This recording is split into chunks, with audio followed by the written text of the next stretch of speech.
bawat teaser na inilalabas ng SYM ay talaga namang kaabang-abang ito sa mga SYM fanatic riders at hinuhulaan pa nga nila kung anong klaseng motorsiklo ang inaabangan nila.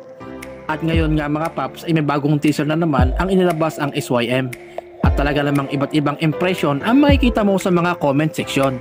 Ngunit karamihan sa mga comment ay sinasabing ito ay ang SYM Tuscany 150 na unang inilabas sa bansang Malaysia.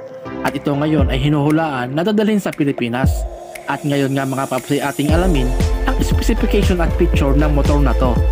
Ang physical appearance ng motor na to ay kakitaan mo ng classic na design, pero hindi maiaalis ang elegante at sporty na design ng motor na to. At ngayon nga mga paps ay ating unahin ang katangian ng motor na to. Ang motor na to ay nagkataglay ng mga sumusunod.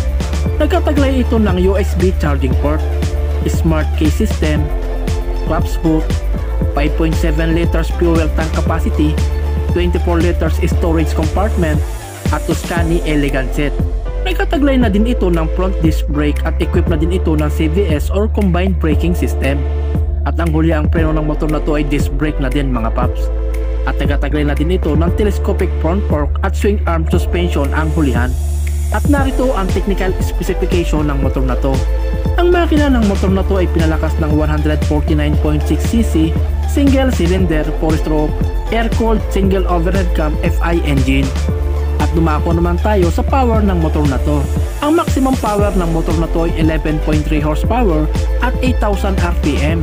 At ang maximum torque ay 11.4 Nm at 5,500 RPM. At ang bore stroke ng motor na to ay 57.4mm by 57.8mm. At ang compression ratio ay 10.7:1. Ang starter ng motor na to ay electric starter. At dumako naman tayo sa laki ng gulong ng motor na to. 110 by 70 by 12 ang unahan at 120 by 70 by 12 ang hulihan. Ang bigat ng motor na to ay 123 kg. At dumako naman tayo sa laki ng motor na to. 1,855mm ang haba at 675mm ang lapad. At ang wheelbase ng motor na to ay 1,305mm.